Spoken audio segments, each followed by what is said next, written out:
Pentagon Jr. and Rey Fenix.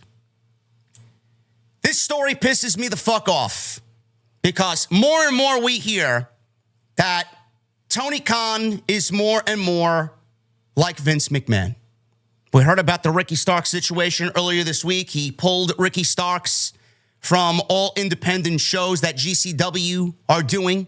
He pulled Ricky Starks from 3 GCW shows. Ricky is still able to work on other independent shows, just not GCW, and it stems from what Brett Lauderdale has done, and it stems from what Effie, who works for GCW, said on his podcast in regards to Tony and his father. He made things personal, so I don't really blame Tony for pulling Ricky Starks from any of those shows. He has every right to do that, and he's allowing Ricky to work wherever he wants. Now, it sucks that Ricky's not on AEW television, yet we got fucking Tomohiro Ishii and Chris Jericho on Dynamite doing nothing but slapping the shit out of each other in an embarrassment of a title match on Wednesday night, and Ricky's not on TV. But, I mean, that's neither here or there. I don't want to beat a dead horse and talk about how awful AEW television is and that Ricky Starks is going to be the saving grace. No, he's not. I don't think Ricky Starks is going to be the savior that we all think is needed for AEW television, but he should be on television, more so than some of the people that he's actively putting on television right now weekly. Rey Fenix and Penta are 2 of those men.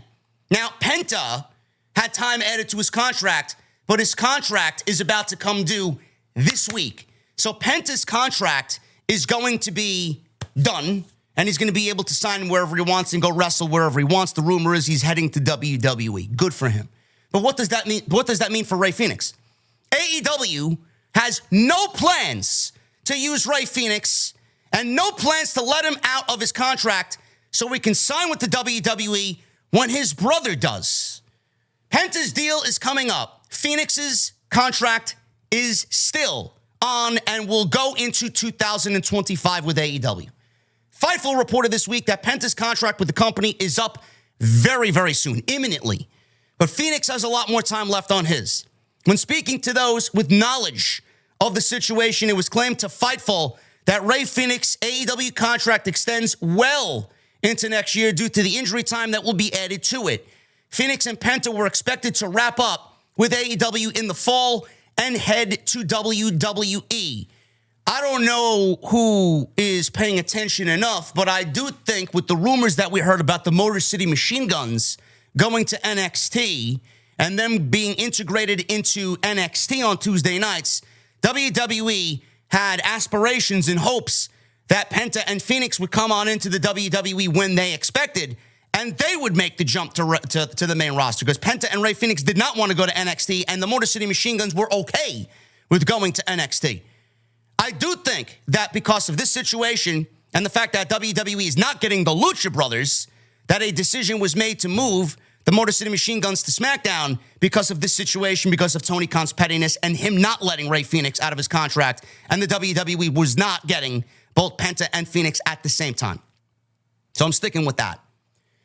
So at this point, they were expected to wrap up, head to WWE, but when AEW caught wind of this, petty, they added injury time to both of their deals. Now, we've not heard, says Fightful, of creative plans for Phoenix, but at one point, Death Triangle were slated to win the AEW Trios Championships at All In. I don't know why that would have been the case. I would assume to give Pac his moment at Wembley in his home country, but I don't know on the side if that would have been used as some leverage to maybe get them to resign. Oh, hey, look, we got plans for you. We'll give you the Trios Championships. That's the same thing they did with Danny Garcia. Yeah, we got plans for you. We'll give you the TNT title, man. We're going to give you a big win over Jack Perry. Come stay with us, man. Don't go over there. We got plans for you. If you consider the TNT title plans, I mean, that's on you, man. I don't find that to be the greatest creative decision that AEW could possibly give Danny Garcia, but he took the money, and I don't blame him. So reports from the Wrestling Observer indicate that while Penta's AEW contract expires this month, paving way for a potential debut with WWE, his brother Rey Fenix is in a different situation. Phoenix is reportedly under contract with AEW, and no plans are in place for him to be used. This effectively means he will be paid to remain inactive for the duration of his contract. This news has sparked debate, with some criticizing AEW's handling of Rey Fenix' situation. However, it's important to remember that Tony Khan has previously raised concerns about alleged contract tampering by WWE. Furthermore, the practice of retaining talent, even without utilizing them on screen, is a strategy WWE has employed for years. While Penta's potential move to WWE opens up some exciting possibilities for his career and some great matchups on WWE TV, his brother's future remains uncertain. Presumably, he'll end up in WWE, but it's not going to happen anytime soon. So Penta's deal is up imminently. Phoenix's deal, no month was given, no time frame was given. We're all speculating right now that it's probably third or fourth quarter in 2025. Tony Khan was a guest on Chris Jericho's Talk is Jericho podcast in 2019. You know, I'm catching wind now more and more. Every single day I'm on social media. I think Fightful or SAP tweeted out something in regards to the Ricky Starks situation and him being pulled by Tony, and people were in an uproar that GCW was not getting Ricky Starks for the 3 scheduled dates that he was given. And all through the thread, all I heard was, and all I read was, oh, Tony's becoming more and more like Vince minus the sexual allegations. Who's been sparking that debate? Who's been telling you all that is the case? This guy right here.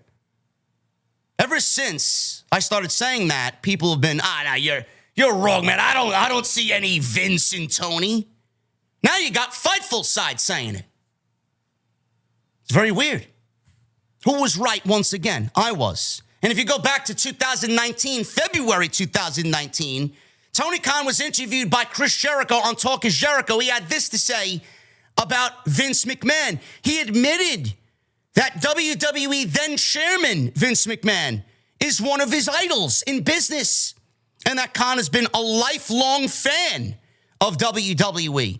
Moreover, Khan noted that AEW is not at war with WWE. Vince McMahon is one of my all-time idols in terms of building a brand and sustaining a great company. And some of the greatest matches and stories have been in the World Wrestling Federation and Worldwide Wrestling Federation. So yeah, I'm a lifelong fan of their product. So it's crazy to think that Khan is the Vince McMahon of AEW. I don't think that is the case, that AEW and WWE are at war. He says it's crazy to think that Tony Khan is the Vince McMahon of AEW. Why do you need to hear it from me when that same sentiment is coming from the man himself? And now it is devolved into where it is in 2024 going into 2025.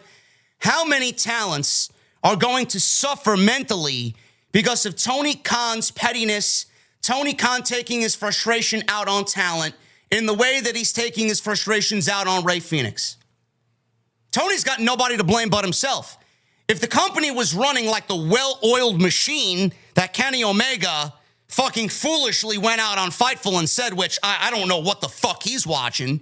If they were the well-oiled machine and things were great and story was great and everything was great and people were watching the show on a week-to-week basis with vested interest and had that emotional tie-in to what they were doing and what they were telling as far as stories and that emotional tie-in to all the characters on TV, don't you think that someone like Rey Fenix would want to stay with your company? Don't you think that someone like Pentagon Jr., one of the most fucking fabled tag teams that they've had, one of the most decorated tag teams in the entire world, two of the best Lucha Libre wrestlers, which Tony loves, in the world, don't you think they'd want to stay? I think they would. All they want is to be treated with respect, and all they want is to be better off than where they were in 2019 when they first joined the company. These two guys started the tag team division together. They were the breakout tag team in that division. They were must-see television. They gave AEW that heart and soul, which is obviously now, funny enough, missing from most of their television program up and down the company. I find it funny as well that Tony Khan loves Lucha Libre. Tony Khan pitches a tent in his fucking jumpsuit every single week over Lucha Libre matches, Commander, Hologram, Beast Mortos, you name it. He's got CMLL guys coming on a Lucha Libre edition of AEW Rampage on Saturday night at fucking 6 p.m. when Survivor Series hits the airways on Peacock. Nobody's going to be watching, but he loves his Lucha Libre is what I'm trying to get at. He loves his Lucha Libre wrestling, but yet he's got two of the world's greatest, if not number 1 and 2, on his roster, and he's planning on actively not using them. I don't know what a hypocrite is, man, but I would say if you look in the dictionary, Tony Khan's name is going to show up next to the definition of hypocrite.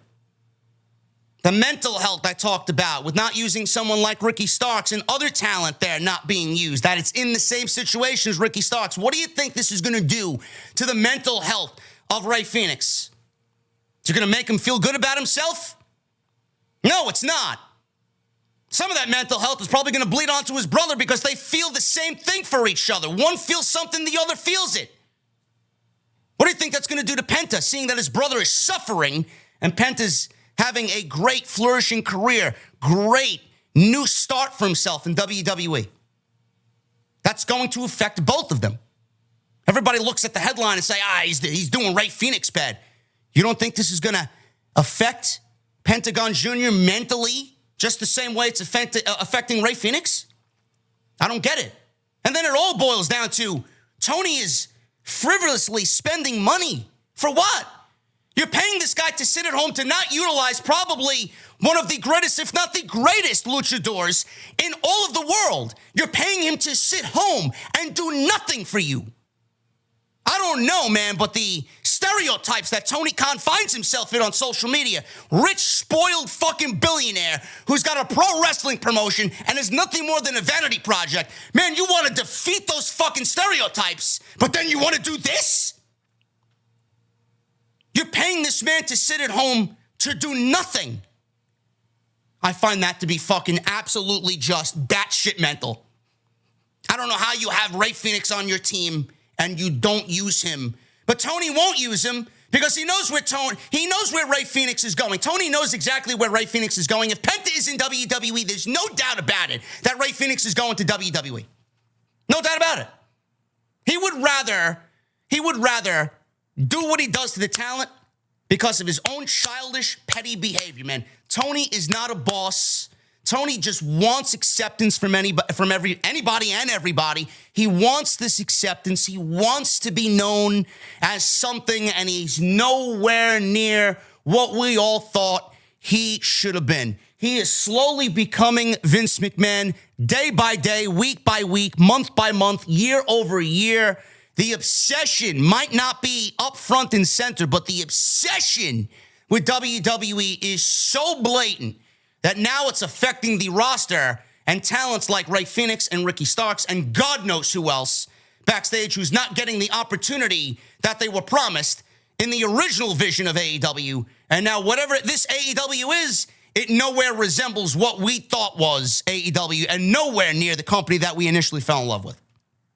This is a disgusting situation. If you are not using him and there are no plans to use him, then let him go. Why are you wasting valuable resources to keep someone at home and there's more negatives that come along with it than there are basically no positives and all negatives to this situation. And Tony Khan as a boss, he is an absolute grade A failure as far as what he's doing to lead this company.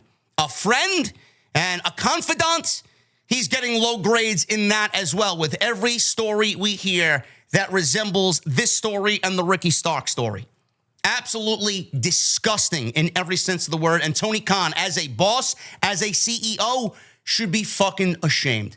Look yourself in the mirror and realize why everything in AEW isn't so great that you think it is. Everybody wants to project that everything is great in AEW. Look yourself in the mirror. The answer to all of your problems will be staring at you right back at you. It's not Rey Fenix's fault. It's not Ricky Stark's fault. It's not my fault. It's not the fans' fault. It's not the IWC's fault. It's not WWE's fault. It's not Paul Levesque's fault. Whose fault is it? It's Tony Khan's. He's run the company into the ground. to a point where you look at Dynamite on Wednesday night in Chicago, 3,000 plus people in Chicago, silent as a fucking Sunday mass at church. This company has had the largest fall from grace I have ever seen, and it's fucking sad to see what AEW has become going into 2025. Restore the feeling? They don't fucking know what that feeling is, and there's nowhere in sight where that feeling is going to return.